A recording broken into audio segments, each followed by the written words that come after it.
Hello दोस्तों, मैं आप सभी को अपने चैनल पर स्वागत करता हूं।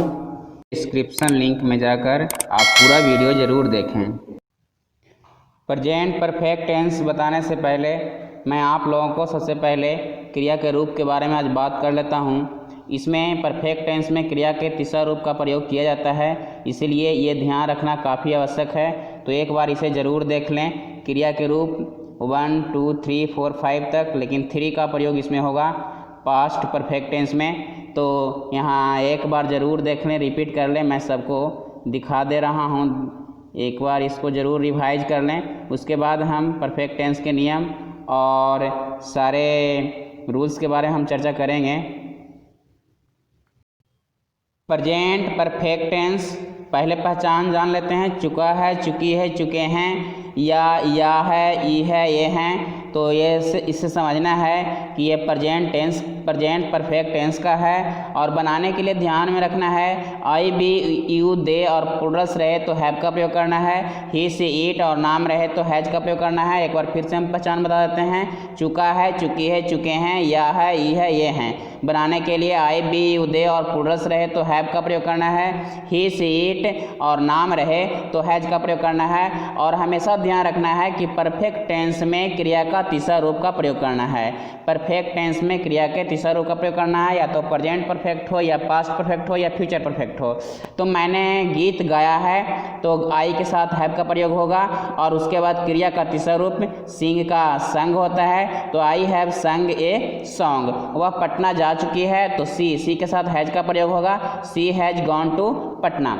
निगेटिव सेंटेंस को हम देखें तो सब्जेक्ट के साथ हैव हैज के बाद नॉट का प्रयोग करना है। ये ध्यान रखना है कि हैव हैज के बाद नॉट का प्रयोग करेंगे, निगेटिव हो जाएगा। और क्रिया का तीसरा रूप हमेशा इसमें प्रयोग किया जाता है। मैंने गीत नहीं गाया है तो आई के साथ हैव होगा। नॉट का प्रयोग करेंगे तो आई हैव नॉट संग ए सॉन्ग। वह पटना नहीं जा चुकी है तो she has not gone to Patna. Gone क्रिया का तीसरा रूप हो गया। उसके बाद हम इंट्रोगेटिव सेंटेंस की बात करते हैं। तो इंट्रोगेटिव सेंटेंस में हम देखें तो हैव हैज, पहले इसको सबसे पहले हैव हैज प्रयोग करेंगे। उसके बाद हम सब्जेक्ट लिखेंगे और उसके बाद क्रिया का तीसरा रूप को लिखेंगे हम। तो सबसे पहले हम लिखते हैं आई के अनुसार हैव का प्रयोग होगा, तो हैव आई संग ए सॉन्ग। और वह है तो सी के अनुसार हैज का प्रयोग होगा, तो has she gone to Patna. Interrogative and negative sentence की हम बात करते हैं तो हैव हैज पहले होगा, उसके बाद सब्जेक्ट लिखेंगे, उसके बाद नॉट का प्रयोग करेंगे। ये हैव हैज के बाद साथ भी हम नॉट का प्रयोग कर सकते हैं। तो हैव हैज प्लस में सब्जेक्ट, उसके बाद नॉट का प्रयोग करेंगे, उसके बाद क्रिया का तीसरा रूप लिखेंगे। तो क्या मैंने गीत नहीं गाया है, तो सबसे पहले आई के अनुसार हैव हो जाएगा, तो हैव लिखना है और हैव के बाद सब्जेक्ट आई हो गया, उसके बाद नॉट लगाएंगे और क्रिया का तीसरा रूप संग हो गया, तो संग a song. Have I not संग ए सॉन्ग। क्या वह पटना नहीं गई है, तो has she not gone to Patna. WH words के बाद हम करते हैं तो WH words when, where, what, how ये सभी रहेंगे। हु रहेगा तो इसके साथ हैव हैज लगाना है। WH वर्ड्स के साथ हैव हैज का प्रयोग करना है, उसके बाद सब्जेक्ट लगाएंगे और क्रिया का तीसरा रूप देना है।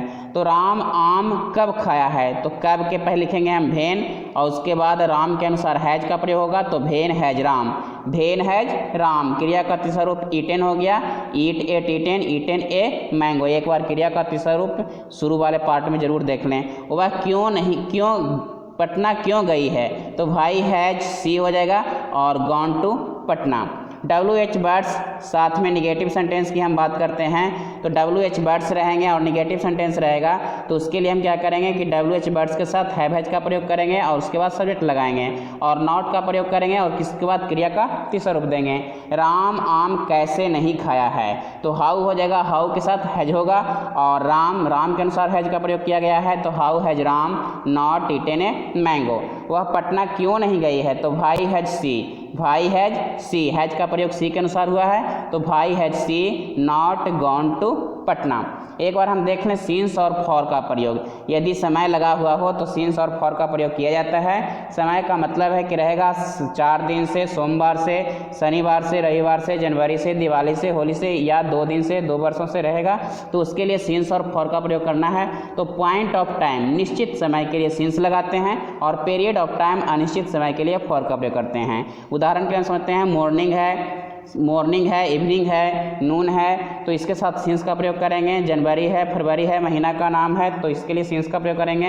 होली, दिवाली सब रहेगा, सिंस का प्रयोग करेंगे। मंडे, संडे है, ये सब सिंस का प्रयोग करेंगे। 1980 है, 90 है, 2000 है, इसके लिए सिंस का प्रयोग करेंगे। उसके बाद 2 मिनट है, 2 सेकंड है, 2 वर्ष है, 2 घंटे हैं, 2 दिन है, 2 सप्ताह है, 2 वर्ष है, इसके लिए हम फॉर का प्रयोग करते हैं।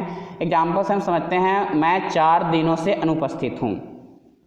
मैं 4 दिनों से अनुपस्थित हूँ, तो आई के साथ हैव लगाना है, और हैव के बाद क्रिया का तीसरा रूप ये आया है, I have been absent. I have been ये आया, सब्जेक्ट के साथ हैव हैज और क्रिया का तीसरा रूप एब्सेंट फॉर 4 डेज। बाबा सोमवार से व्यस्त हैं, तो बाबा हैज बीन हो जाएगा। बाबा हैज और क्रिया का तीसरा रूप बीन का प्रयोग हुआ है, तो बाबा has been busy since Monday. Thanks for watching. Please share, subscribe. All the best.